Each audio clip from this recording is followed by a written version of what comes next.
Welcome. This is Website Development and Design. I'm Emmett Gray. I'm going to be your instructor. So I just prepared a small PowerPoint presentation to go through to kind of introduce you to the course and a little bit about me and how these things are going to work. So let's begin. So again, this is a web development and design. It's not a very particularly tough course. It's kind of introductory. We're making no assumptions whatsoever. I mean, you do need to have some skills to be able to operate a computer, but that's about it. I'm going to try to make this thing kind of interesting and kind of fun and informative. It's going to provide you everything you need to know on producing standards compliant web pages. Now, that does not mean when you finish this course you're going to be able to hang your shingle and become your website developer for hire. Because there's an awful lot more to it that a lot of people demand now, all this interactive stuff that we're not going to be going into in this little course. So it's not terribly in-depth, but there is an awful lot of stuff to cover. So you do have to kind of pay attention. I do try to stress just the concepts, the higher level stuff, and philosophies. I'd never ask you to memorize a bunch of, well, not never, rarely ask you to memorize a bunch of details. So this is an online course, but this is an online course with lectures, video lectures. This is still a lecture-based course. A lot of people can't get their heads wrapped around this and think that all online courses are kind of self-paced and you can just do whatever you want. That is not the case. This is not a self-paced course. It's just like any other course. You listen to lectures, you pay attention, you take notes, and you do assignments just as if it was in a face-to-face. There's practically no difference other than you're looking at a video rather than sitting in a classroom. That's about it. Okay, so there's one textbook, the Web Development Design 8th edition. The bookstore has plenty of them, I checked. And I'll just warn you up front that even though the bookstore has got lots of books, I don't necessarily follow the book. About 20% or so of the material that I talk about is outside of the book. So if you decide, well, I'm not going to watch any of those videos, I'm just going to read the book and do the thing, yeah, you're not going to do well in this course. You got to pay attention to lectures. So since this is an online course, everything is done via Canvas, right? I mean, it's an online course, so all assignments, quizzes, exams, announcements, emails, everything is through Canvas. Which means, of course, you have to have a computer at home to be able to do this. At least Windows 7 is preferred. You can go to the university lab or you can go to the library to use a computer for a short period of time. You do need a reliable internet connection. One of the stories I tell is, you know, you're doing like the midterm exam or something, and you know, your internet connection is not very reliable and it drops out. Boink. Well, you're kind of screwed. You know, I've had a scenario where this one student lives someplace out in the boonies, and she was so frightened that she was going to lose her connection that every time she did a quiz, she would actually drive to the university and do the quiz there and then drive back home because her internet connection was not reliable. Okay, just saying. All right, so we are going to be using Visual Studio to do our work. Now, I'm not telling you that you have to use Visual Studio.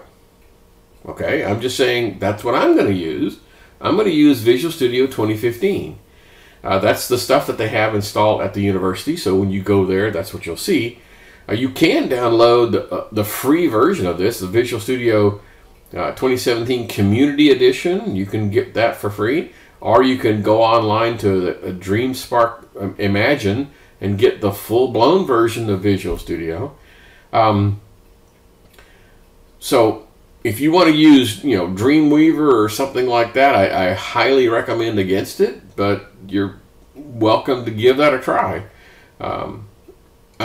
You are going to be asked to generate some Word documents along the way, not many. And I didn't say you needed Microsoft Word. I said you need to be able to produce Microsoft Word documents. Okay, cool. And just a reminder there again, that you can get Office 365 from the university by just going to their Outlook web portal and click on a few buttons and presto changeo, you're there. Visual Studio is not available through Office 365, but you can get that through Imagine if you wanted. Okay, so what are your expectations for this course? Well, you're going to learn an awful lot about how to develop, standards-based web pages. Yay! And you're going to be able to apply everything that you learn, because we're going to be doing an awful lot of hands-on kind of things. But you are not going to need to be a computer expert. And further, it's not my job to turn you into a computer expert. And we're not going to be doing any type of real programming. So if you're not a programming person, it's okay. It's perfectly all right. We're cool. All right. So there's 14 chapters in the book, and we're going to cover them all. So just in order, no big deal. I show this at the beginning of every class, just basically to help you focus on what it is I'm talking about. This is the Bloom's taxonomy, and they talk about the most, when you're in high school, they kind of get you down here at the bottom level. Recall facts and basic concepts, define, duplicate, list, memorize, repeat, state. That's the lowest level of learning that there is. I'm operating up here at the higher levels, where I want you to understand, explain concepts, and understand the ramifications. This is very important in a college level course, that you don't just memorize a bunch of details, you actually understand what it is you're doing. So I tend to spend an awful lot of time not on the mechanical parts, but on the philosophical parts of this. And just to drive home that point, here's this discussion of what versus why one more time. So a what type question is, what is the capital of South Dakota? And you might think to yourself, oh, hell, I don't know. And quite frankly, that's the correct answer. All right? Because no one needs to know the state capital of South Dakota. Well, maybe if you lived there, you would. Because you just whip out your phone and go, aha, it's Pierre. Okay? That's the kind of stuff that I'm not going to ask you to memorize here, because it's stupid to assume that when you go out into the world after this course that you're never ever going to have an online resource to look up stuff. That'd be kind of dumb, right? So I'm going to be talking about understanding things. So not about, oh, I forgot how to do something, or I can look up online resources. I'm talking about, you have a choice. So you'll very rarely will you have a test question that says, what is the definition of this term? Because look, I know how you guys take quizzes. You're going to copy that, you're going to throw it in Google, and you're going to find something, and you're going to copy and paste, and you're done, right? That's not the kind of questions you're going to find on my quizzes.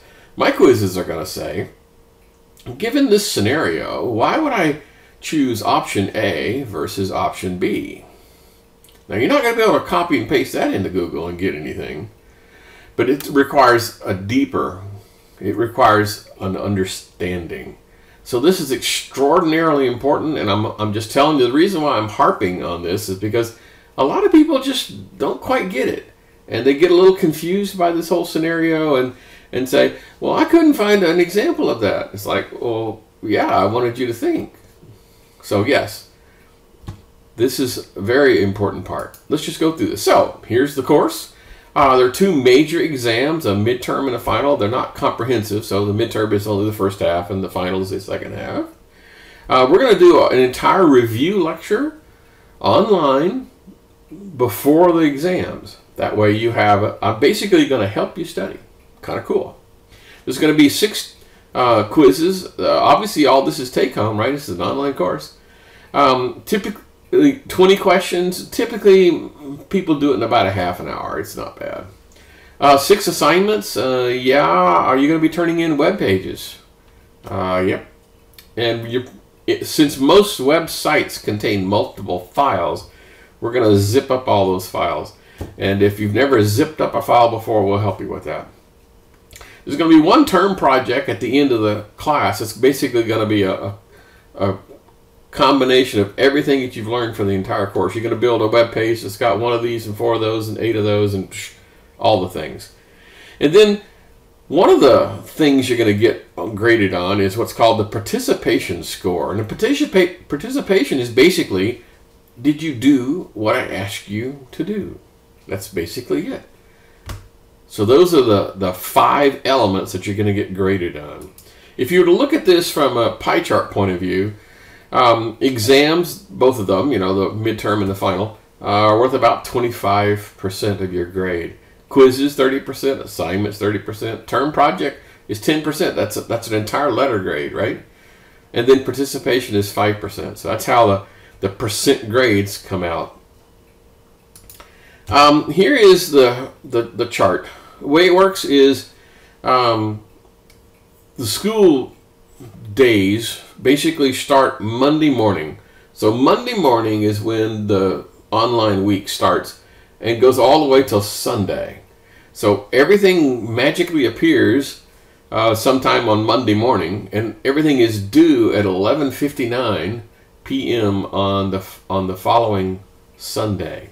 Okay, so every week there's going to be something due, to include the first week of class. Yes, the first week of class there's going to be a quiz.